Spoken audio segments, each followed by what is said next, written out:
Historia cultural. El mundo como representación de Chartier. Los rasgos característicos de la historia cultural, que articula la constitución de nuevos campos de investigación con la fidelidad a los postulados de la historia social, son la traducción de la estrategia de la disciplina que se daba una legitimidad científica renovada. Es imposible calificar los motivos, los objetos o las prácticas culturales en términos inmediatamente sociológicos, y sus usos dentro de una sociedad dada no se organizan según divisiones sociales previas. De aquí las nuevas perspectivas abiertas para pensar en otros modos de articulación entre las obras o prácticas y el mundo social. Cualquier reflexión metodológica se arraiga en una práctica histórica particular, en un espacio de trabajo específico. El de Chartier se organiza alrededor de 3 polos: el estudio crítico de los textos, la historia de los libros y el análisis de las prácticas que se apoderan de los bienes simbólicos, produciendo así usos y significaciones diferenciadas. Una historia de las formas de leer debe identificar las disposiciones específicas que distinguen las comunidades de lectores y las tradiciones de lectura. Todos aquellos que pueden leer los textos no los leen de la misma manera, y hay mucha diferencia entre los letrados virtuosos y los lectores menos hábiles, obligados a oralizar lo que leen para poder comprenderlo. Nuevos lectores crean nuevos textos, y sus significados son una función de sus nuevas formas. Dicha perspectiva tiene varias consecuencias. Por un lado, define un tipo de investigación que asocia la crítica textual, la historia del libro y la historia sociocultural. Por otro, esa interrogación sobre los efectos del sentido de las formas materiales otorga un lugar central en la historia cultural a los conocimientos eruditos más clásicos. Por permitir una descripción en forma rigurosa de los dispositivos materiales y formales a través de los cuales los textos llegan a sus lectores, estos conocimientos técnicos constituyen una fuente esencial para una historia de las apropiaciones. La apropiación, tal como la entendemos nosotros, o sea, Chartier, apunta a una historia social de usos e interpretaciones, relacionados con sus determinaciones fundamentales e inscritos en las prácticas específicas que los producen. El autor francés plantea ir de la historia social de la cultura a una historia cultural de lo social. Partir de objetos, formas, códigos y no grupos nos lleva a considerar que la historia sociocultural vivió demasiado apoyada sobre una concepción mutilada de lo social.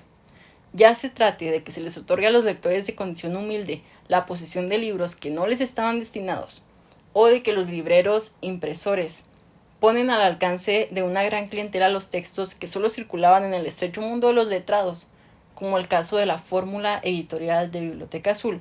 Lo importante es comprender cómo los mismos textos pueden ser diversamente captados, manejados y comprendidos.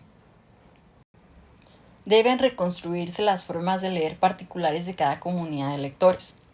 Una historia de la lectura no puede limitarse a la única genealogía de nuestras formas de leer, en silencio y con los ojos, sino que su tarea es reencontrar los gestos olvidados, las costumbres desaparecidas. En los siglos XVI y XVII, la lectura implícita del texto se construye como una oralización y su lector como un lector en voz alta que se dirige a un público de auditores. A partir del campo de trabajo donde se unen el texto, el libro y la lectura, pueden formularse varias proposiciones que articulen de una forma nueva las diferencias sociales y las prácticas culturales. Las primeras categorías lógicas fueron categorías sociales. Las primeras clases de cosas fueron clases de hombres, en las cuales fueron integradas esas cosas. La historia cultural se aparta de una dependencia con una historia social dedicada al estudio de las luchas económicas únicamente, pero también regresa sobre lo social, ya que fija su atención sobre las estrategias simbólicas que determinan posiciones y relaciones y que construyen, para cada clase, grupo o medio, un ser percibido constitutivo de su identidad. ¿Qué es la historia cultural? De Burke. El historiador cultural accede a partes del pasado inaccesibles para otros historiadores.